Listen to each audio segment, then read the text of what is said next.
Como o apóstolo falou, nós estamos conversando hoje sobre a matéria Fundamentos da Fé. Essa é normalmente a primeira ou a segunda matéria que as pessoas têm no Rema. Dependendo no Rema, no sistema modular, ela vai estar sempre nas primeiras do ano. É uma matéria essencial que fala muito sobre qual é a nossa visão. O fundador do Rema, irmão Reagan, ele falava sobre o ABC da fé. O ABC da fé era o que é a fé, como a fé vem e como liberá-la, como fazê-la funcionar. Eu quero ver hoje com você em Romanos, no capítulo 4, esses três princípios funcionando na vida daquele que é chamado popularmente de pai da fé. Apesar da Bíblia não chamá-lo assim, a Bíblia o chama do pai dos que têm fé, né? Aqueles que andam na fé, eles seguem as pegadas de Abraão. E eu quero olhar com você um pouco o que o Novo Testamento fala e explica sobre a fé desse homem. E nós vamos ver tanto o que é a fé, como a fé vem, como liberá-la, como fazê-la funcionar em nossa vida, olhando para a vida desse grande homem. Amém, irmãos? Glória a Deus. Nosso presidente já falou de forma maravilhosa sobre como a fé vem, não é? Sobre a importância de você se encher da palavra e receber a palavra. O apóstolo Paulo diz em Romanos, aqui mesmo nesse livro, mas no capítulo 10 e no versículo 17, e assim a fé vem pelo ouvir e ouvir a palavra de Deus, a pregação, a mensagem da palavra de Deus, isso que nos traz fé. Não é? Eu gosto de uma coisa que o irmão Reagan dizia: a fé começa quando a palavra de Deus é conhecida. Eu gosto de entender, irmãos, e pensar que a fé é conhecimento de Deus aplicado. Quando você conhece algo sobre Deus e você aplica esse conhecimento de Deus na sua vida, isso é fé. Amém, irmãos? Porque Deus não pode ser vivido e praticado de forma natural. Deus não pode ser vivido e praticado de forma mecânica. Deus é espírito, Deus é sobrenatural. Para viver com Deus e para se relacionar com Deus, tem que ser pela fé. Por isso que Hebreus capítulo 11, versículo 6 nos diz: sem fé é impossível agradar a Deus. Por quê? Porque é necessário que aquele que se aproxima de Deus, creia. Não é possível se aproximar de Deus a não ser pela fé. O apóstolo Paulo diz em 2 Coríntios, no capítulo 5, versículo 7, que enquanto no corpo estamos ausentes do Senhor. Você está comigo, irmãos? Mas pela fé nós podemos nos aproximar dele, porque a fé pula as limitações, a fé pula as barreiras do mundo natural, do mundo físico, e alcança as realidades invisíveis do mundo espiritual. Oh, aleluia! Enquanto no corpo estamos ausentes do Senhor, mas pela fé nos aproximamos dele, e sabemos que ele é galardoador daqueles que o buscam. Amém, irmãos? No livro de Romanos, no capítulo 4, eu quero ler com você a partir do versículo 17, mas é importante sempre fazer um contexto do que esse capítulo está falando. Os capítulos 1 e 2, o apóstolo Paulo mostrou como todos pecaram e foram destituídos da glória de Deus. Aliás, até o começo do capítulo 3, ele mostra tanto judeus como gentios se tornando pecadores, mostrando que judeus não são mais santos, por mais que eles tivessem as alianças, por mais que eles tivessem o Velho Testamento, por mais que eles tivessem os patriarcas, por mais que eles tivessem as promessas, eles não eram menos pecadores do que os gentios que não tinham nenhuma dessas coisas. Amém, irmãos? Os homens, os gentios pecaram, os judeus pecaram, todos pecaram e foram destituídos da glória de Deus. E então o apóstolo Paulo começa a dizer no capítulo 3 que todos esses que pecaram são justificados de graça pela fé em Cristo Jesus, porque o justo viverá pela fé. Depois de explicar como é que isso funciona, ele passa a usar Abraão como exemplo de justificação pela fé. Amém, irmãos? E é disso que ele está falando no assunto. Mas a partir do versículo 17, ele vai mostrar não só a justificação de Abraão, mas como a fé de Abraão funcionou. Você está comigo, irmãos? E isso é muito importante para nós, porque são justificados aqueles que imitam a fé de Abraão. Você está comigo? Aqueles que são salvos, aqueles que vivem pela fé, são os que seguem as pegadas do crente Abraão. E a partir do versículo 17 diz assim, eu vou mudar isso aqui.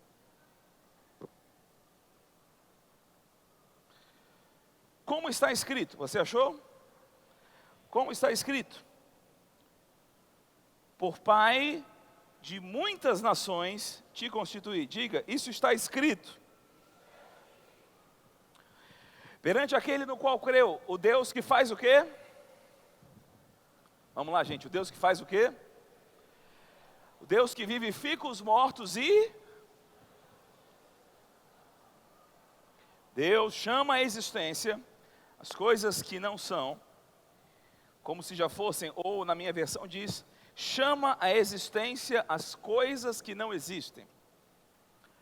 Versículo 18 nos diz, Abraão, esperando contra a esperança, creu para vir a ser, o quê? Pai de muitas nações, segundo o quê, gente? Segundo lhe fora dito. O que foi dito para Abraão? Assim será a sua descendência. E, sem enfraquecer na fé, embora levasse em conta o seu próprio corpo amortecido, sendo já de 100 anos, e a idade avançada de Sara, não duvidou por incredulidade da promessa de Deus. Pela fé se fortaleceu, e quando ele se fortaleceu na fé, ele dava glória a Deus. Estando plenamente convicto de que Deus era poderoso para quê? Deus é poderoso para quê, gente? Deus é poderoso para cumprir o que prometeu. Hebreus capítulo 11, versículo 1, diz, ora, a fé é a certeza das coisas que se esperam e a convicção de fatos que não se podem ver. De fato, então, a fé, ela vai lidar com dois aspectos. A fé lida com coisas que esperamos e a fé lida com coisas que não podemos ver. Você está comigo? Irmão Reig ensina de forma maravilhosa que fé e esperança são coisas diferentes. Mas é importante entender que para que exista fé, é preciso ter expectativa, é preciso ter esperança, é preciso ter anseio de algo. Amém? Sem que haja um anseio, uma expectativa, não existe terreno para fé, porque fé é certeza do que se espera. E ela também prova, ela traz realidade, ela demonstra a realidade de coisas que os sentidos não podem ver. Então fé fala com expectativa e fé fala com coisas que os nossos sentidos naturais não podem dominar, não podem provar. Amém, irmãos? Fé prova o que os meus olhos não podem provar. Fé prova o que a matemática não pode provar. Fé prova o que a física não pode provar. É por isso que o ateísmo científico jamais vai conseguir encontrar Deus. Porque Deus não pode ser encontrado pela física, Deus não pode ser encontrado pela química. Porque Deus é superior a todas essas coisas. Porque Ele criou essas coisas. O Criador de algo não está inserido na sua criação. Ele é soberano sobre a sua criação. A sua criação o revela, mas Ele não está nela. Você está comigo, irmãos? Ele pode, e o nosso Deus faz isso, interagir com a sua criação, mas Ele é superior a ela. E é necessário que aquele que se aproxima de Deus, creia. Você está comigo, irmãos? Está vivo ainda? Então, a fé, ela vai lhe dar sempre, trazendo certeza da esperança. Esperança, por si só, ela lida com o elemento da incerteza. Amém, irmãos? Se você está na esperança de algo, você está lidando com a possibilidade ou o desejo de que isso aconteça. E aqui está, a fé começa olhando para uma esperança. Mas no momento que a fé começa, deixou de ser esperança e passou a ser certeza.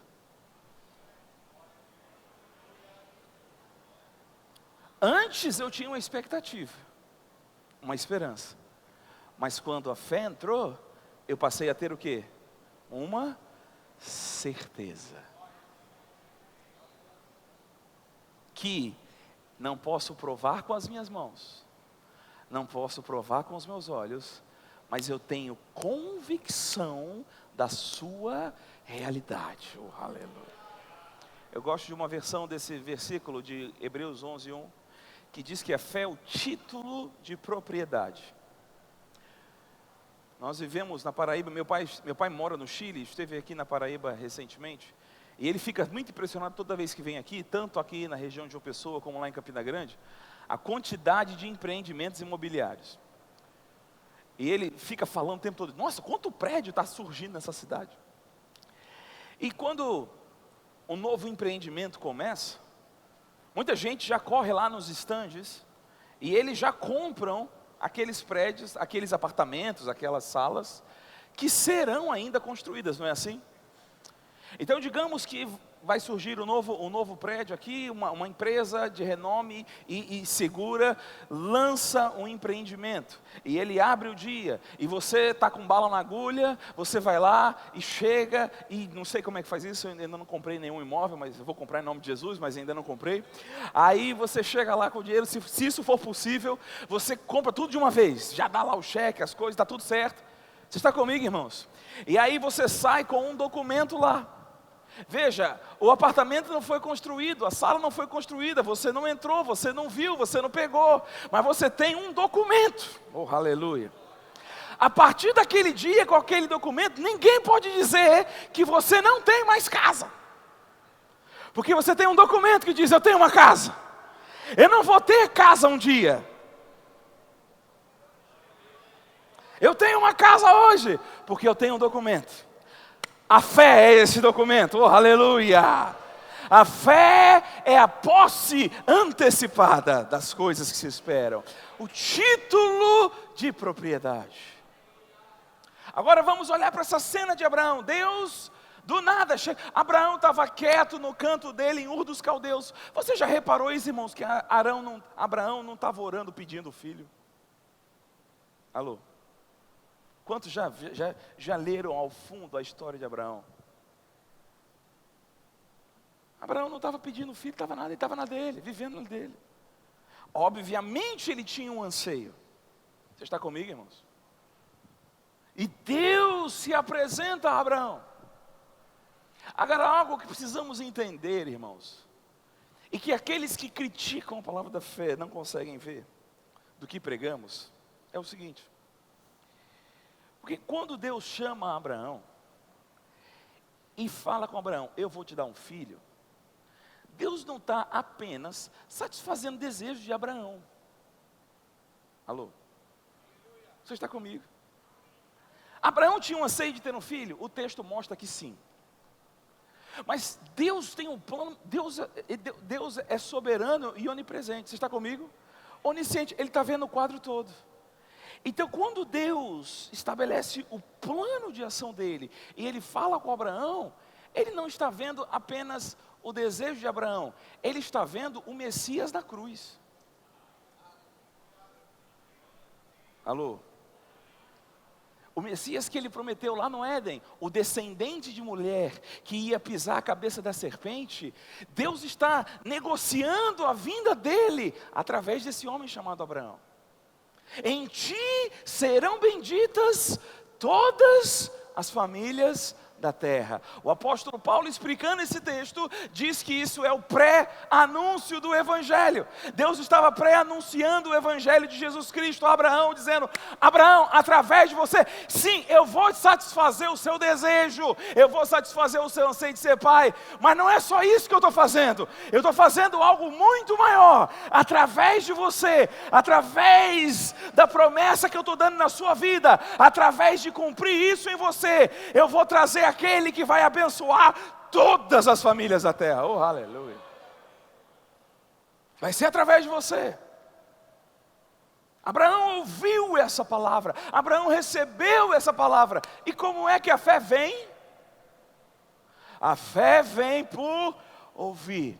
Quando nós ensinamos o rema, nós falamos: fé não vem por desejar, fé não vem por ansiar, fé não é um forte desejo. Você está comigo, irmãos? Fé não é manipulação de Deus. Fé vem por ouvir a palavra de Deus. Deus liberou uma palavra para Abraão. Mas o que ele tinha em mente? Ele tinha em mente abençoar todas as famílias da terra. Você está comigo? Por isso que o tema da fé de Abraão está inserido na justificação pela fé, não apenas na forma de conseguir as coisas. Você está comigo, irmãos? Porque o quadro de Deus é maior. E eu quero começar com você olhando o versículo 18. Eu vou deixar o 17 por último. Diz assim, versículo 18: Abraão, esperando o quê? Irmãos, eu adoro essa frase. Abraão, esperando contra a esperança, creu para vir a ser pai de muitas nações, segundo lhe fora dito, assim será a sua descendência. Deixa eu te dizer uma coisa, tudo à sua volta te dá alguma expectativa. Você está comigo? Se você acorda de manhã e vê o céu nublado, isso te dá uma expectativa, hoje talvez chova. Você está comigo? Se você sai de casa e vê muito carro na rua, diz: eita, talvez eu vou pegar trânsito. Tudo à sua volta te dá uma expectativa. A vida que Abraão viveu dava para ele uma expectativa. Você está comigo, irmãos? As condições que Abraão viveu davam para ele uma expectativa. Que expectativa, que esperança? Você não vai ter filho.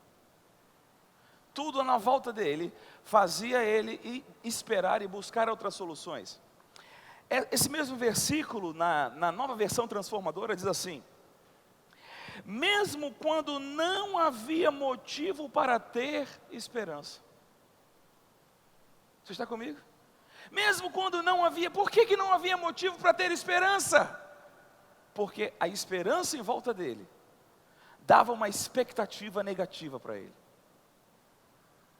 Mas Deus disse algo. Oh, aleluia. Deus disse algo. E aqui está o grande desafio do combate da fé. O que Deus diz, invariavelmente, é contrário ao que se pode ver. Você está comigo, irmãos? E aí nós temos a expectativa do que se pode ver. E a expectativa do que Deus diz. A fé é você escolher a expectativa que vai seguir. Você está comigo, irmãos? Ou você espera o que está óbvio para acontecer, ou você espera o que não faz o menor sentido, mas foi Deus que disse. Oh, aleluia. Não tem lógica. Não dá para esperar um negócio desse. Olha você, rapaz, você tem 100 anos. Sua mulher foi estéril a vida toda, ela vai dar filho agora? Você é louco, é? É loucura, mas Deus disse. Aleluia. Ele disse: assim será a minha descendência. Se ele disse que eu tenho descendência, então eu vou ter. Aleluia.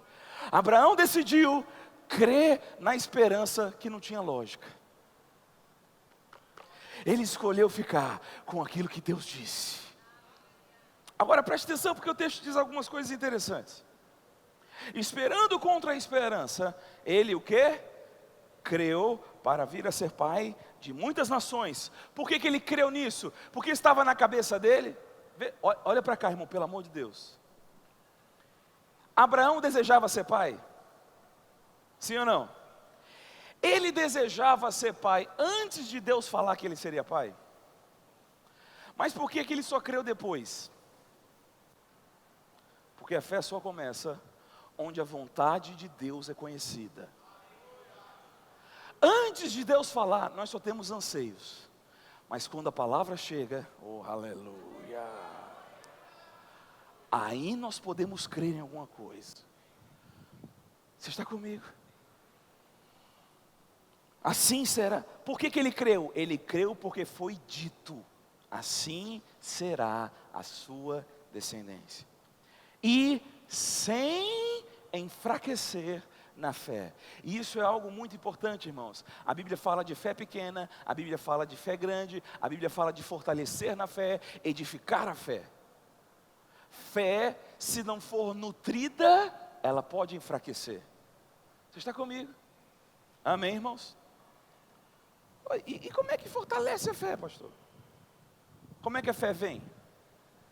Como é que a fé vem, gente? E como é que você acha que ela continua vindo?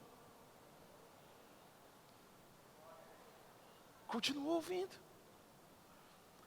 O escritor de Hebreus e também o apóstolo Pedro, eles falam sobre a diferença entre o leite espiritual e o alimento sólido. Você está comigo, irmãos? O que é o leite genuíno da palavra de Deus? A palavra de Deus. Amém? O leite que nos dá crescimento é a... Mas o que é o alimento sólido, gente? Eu não sei porque quando eu faço pergunta nos cultos, ninguém responde, eu não sei o que é isso. O leite é o quê? E o alimento sólido? Palavra do mesmo jeito. O que muda? A dose e a capacidade de quem se alimenta. Então a fé cresce à medida que o leite vai se tornando alimento sólido. Você está comigo, irmãos? Então Abraão, ele não enfraqueceu. Pelo contrário, ele se fortaleceu. Agora isso aqui é importante no versículo 19. Embora ele levasse em conta o seu próprio corpo amortecido, sendo já de 100 anos, e a idade avançada de Sara.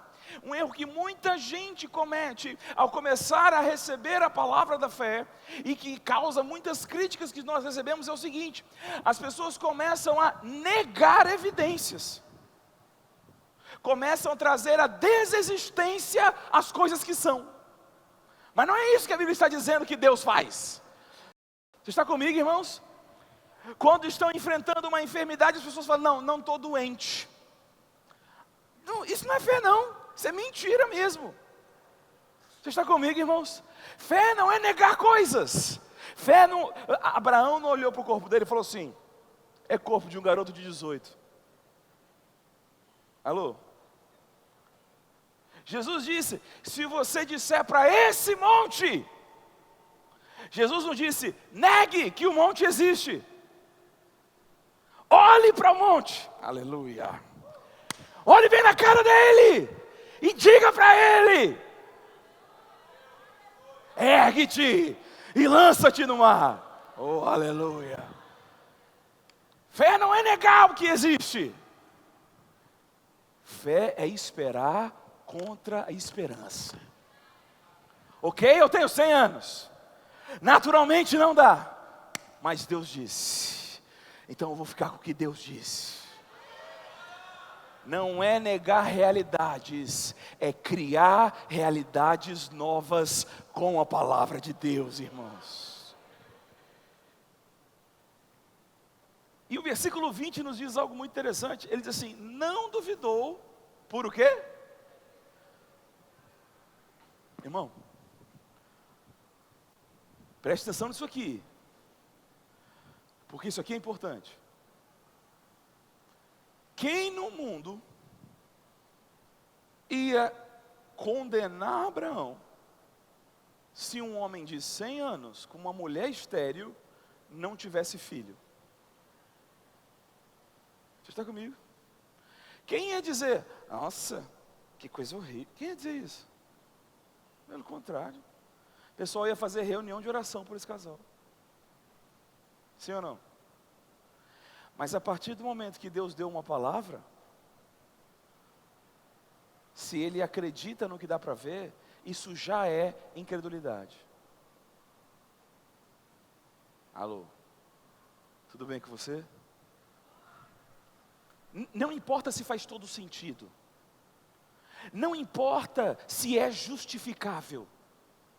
Não importa se ninguém vai te condenar. Se Deus disse diferente e você fica com o que todo mundo aprova, isso é incredulidade. Alô? Tudo bem com você?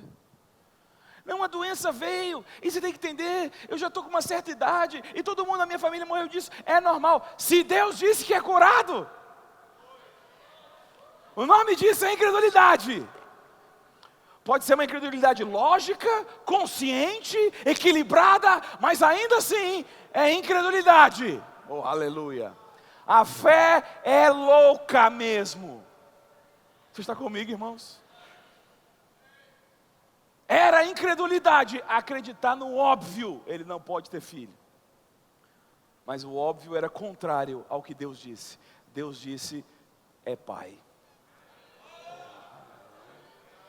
Você está comigo? Não duvidou por incredulidade do quê? De si mesmo? Foi do que ele não duvidou, gente? Foi do que ele não duvidou? Da promessa de Deus. A fé não estava nele. Sim, a fé era dele, mas a fé dele estava no que Deus falou. Não duvidou por incredulidade da promessa de Deus, mas pela fé ele se fortaleceu. Você está comigo? E como nosso apóstolo falou que Braz, Deus deu para ele a possibilidade de ir no aeroporto e ter uma visão. Deus fez a mesmíssima coisa com Abraão. Um dia Abraão está de noite lá na tenda dele, Deus falou para ele, sai daí, olha para o céu. Abraão olhou para o céu, e aqueles céu cheio de estrelas, ele disse assim será a sua descendência. Irmãos, cada vez que um pensamento de dúvida chegava para Abraão, eu acho que Abraão olhava para o céu. Você está comigo? Ele olhava para o céu, e cada vez que ele olhava para o céu, ele se fortalecia. Ele se fortalecia. Deus ajudou Abraão também. Deus disse para Abraão, vou fazer o seguinte, vou mudar seu nome.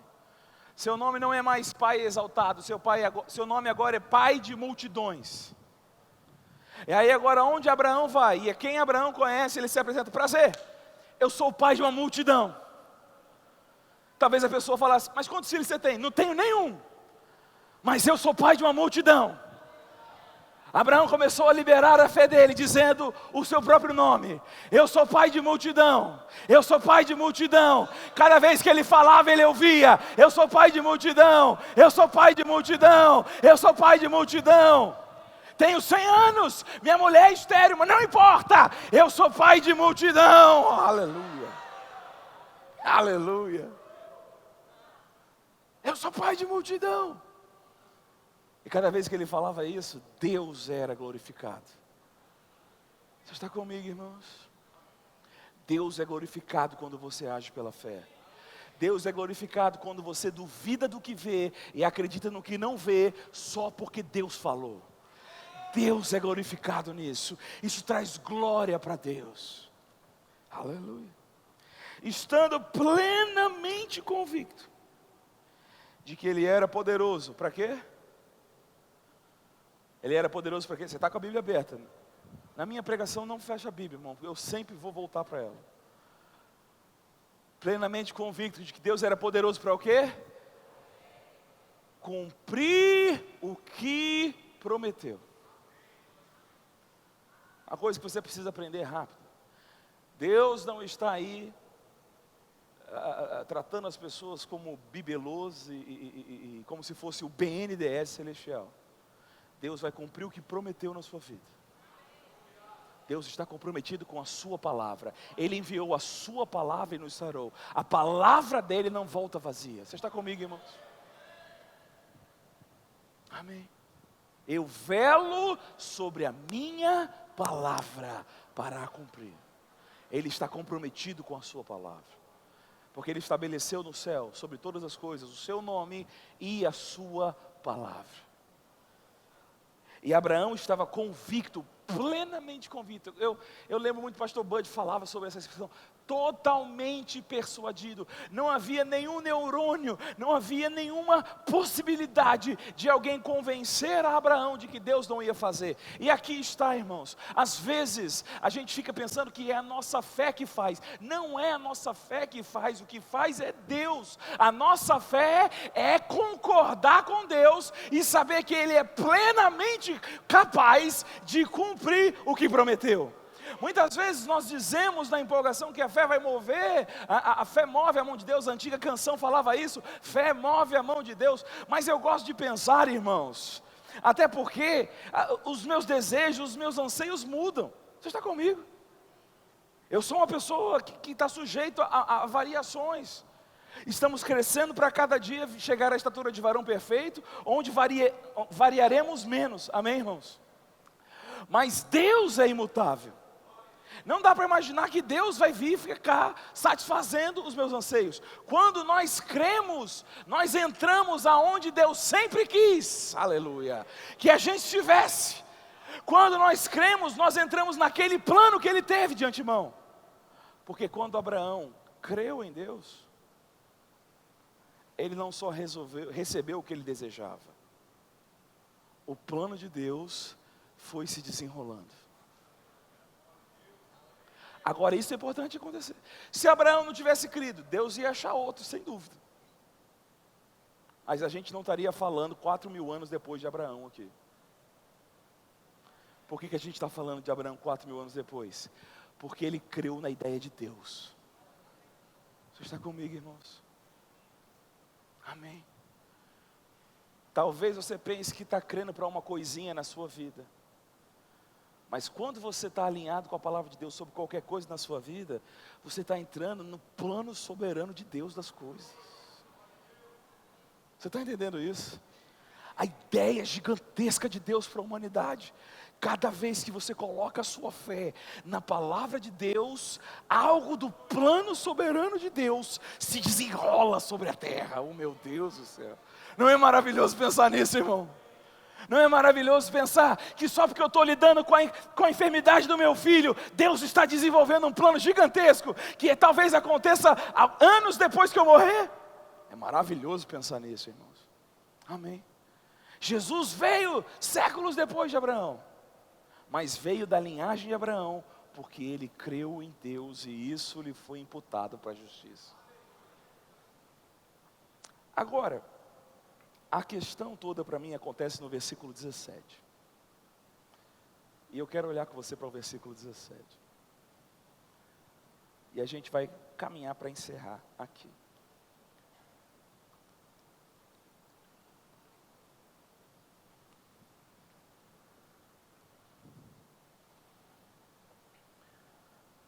Você achou? Você já está aí, né? Versículo 17. Como está escrito? Por pai, o quê? De muitas nações te constituí. Perante aquele no qual creu, o Deus que faz o quê? Vivifica os mortos e chama à existência as coisas que não existem. Irmãos, eu preguei esse versículo por muitos anos. E esse texto todo de Abraão, eu tenho certeza que você já ouviu explicações muito melhores que se você ouviu hoje aqui, sobre esse texto. Mas uma coisa me encasquetava. Por que Paulo inseriu ressurreição dos mortos num contexto de fé aí? Alô? Tudo bem com você? Sim, Deus vivifica os mortos. Tem bastante doutrina da ressurreição na Bíblia. Amém, irmãos? Mas Paulo é muito coerente nos seus escritos. Amém, irmãos? Nenhuma palavra de Paulo é dita à toa. E aí, o que Deus vivificar os mortos tem a ver com chamar existências, coisas que não são, dizer para Abraão, você vai ser pai de multidão. O que tem a ver isso? Alguém aqui já se fez essa pergunta? Ou só eu fiz? Só eu fiz essa pergunta? Ou todo mundo acha óbvio o motivo, e só eu não achava? Por que vivifica os mortos? Ou o que isso tem a ver aí? Alguns versículos à frente, a Bíblia diz que Abraão não levou em conta o próprio corpo, o quê? Amortecido. Presta atenção nisso aqui. Porque Deus olhou o corpo amortecido de Abraão e disse: é corpo de pai.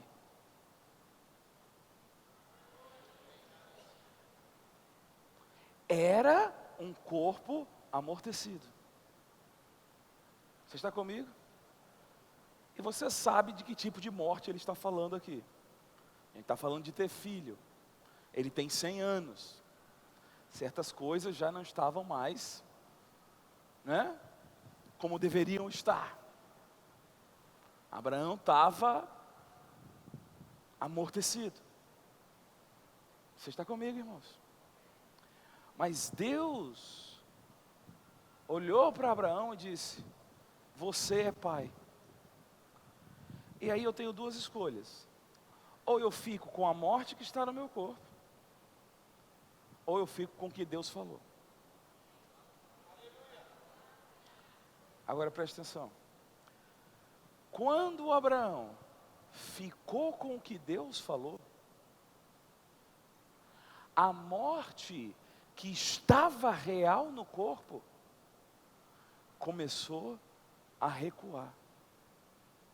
Você está comigo? Porque Deus chamou de vivo o corpo que era morto. O que quer dizer Deus que vivifica os mortos e chama à existência as coisas que não são como se já fossem? Era morto, mas Deus disse: é corpo vivo e de pai. Então a morte que era uma realidade, aleluia, porque Deus disse que era vivo, a morte começou a recuar, aleluia.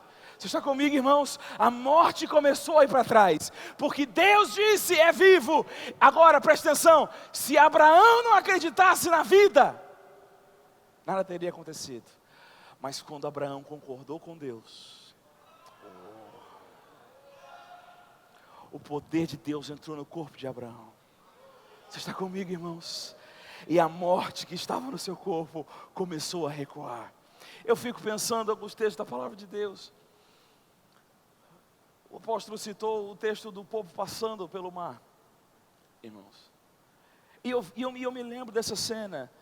Deus chamou Moisés e disse: você vai tirar o povo do Egito e levar o povo à terra que mana leite e mel. Você está comigo?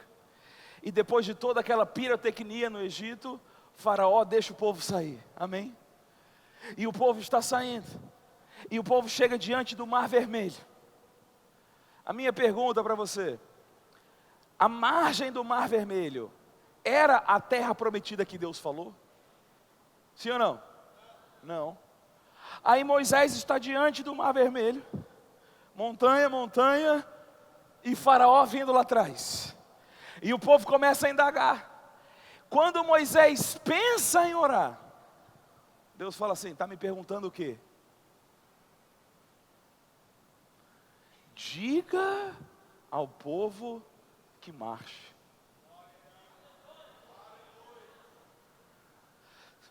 Senhor, eu não sei se o senhor percebeu, tem um mar aqui na minha frente. Mas presta atenção, Deus diz para Moisés: você vai tirar o povo do Egito e vai levar a terra prometida. Você está comigo? No Mar Vermelho, não era o que Deus falou ainda. A viagem não podia acabar. Oh, aleluia. Porque Deus disse o quê? Vai até a terra prometida. Você está comigo? Você está comigo? Vai até a terra prometida. Se é para marchar, vamos lá. Moisés levanta o cajado e o pé, e o mar abre no meio. o povo passa a seco. Como o Guto disse, passaram pulando e dançando, irmãos. Eu não tenho a menor dúvida. E muito impressionados com aquela cena também. Você está comigo? Imagina que a gente cantava ou dançava e ficava. E passaram. Por quê? A palavra de Deus não era para no meio. Alô? A palavra de Deus foi, vai até a outra margem.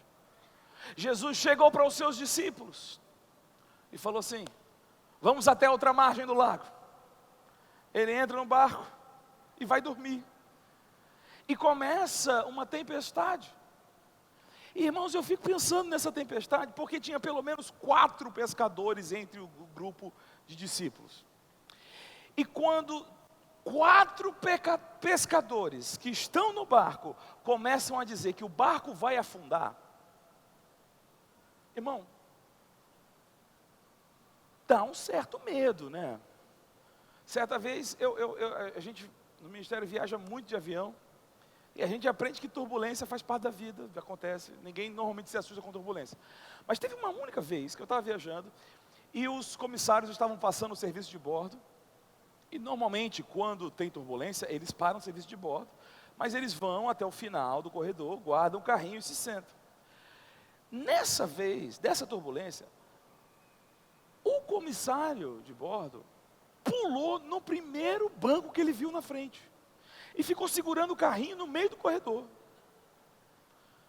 Eu confesso que eu estou no avião, pegando a turbulência, olhei o comissário de bordo pular no primeiro banco que ele viu e segurar o carrinho no meio do corredor, comecei a orar em línguas naquela hora ali. Você está comigo, irmão? Porque o cara que entende toma um susto desse. Mas o que Jesus estava fazendo no barco quando os pescadores estavam com medo de morrer? Jesus estava dormindo. Jesus estava dormindo. Alô? Você está comigo? E aí, João, um dos 4 pescadores, vai acordar Jesus. Mestre, vamos morrer. Acorda para morrer. Jesus levanta. Ei, chegou, parou a palhaçada. Chega, acabou. Vento, fica de boa. Veio a bonança. Aí ele olha para os discípulos e fala o quê? Onde está a fé de vocês? Por quê? Ele disse, vamos sair daqui e vamos morrer no meio do lago? Não, ele disse o quê? Passemos a outra margem. E quando não chegar na outra margem, a viagem não pode acabar. Oh, aleluia. Você está comigo? Outra vez estão os discípulos lá, e Jesus vem andando em cima das águas de madrugada. Os discípulos, é um fantasma. Jesus, calma, sou eu.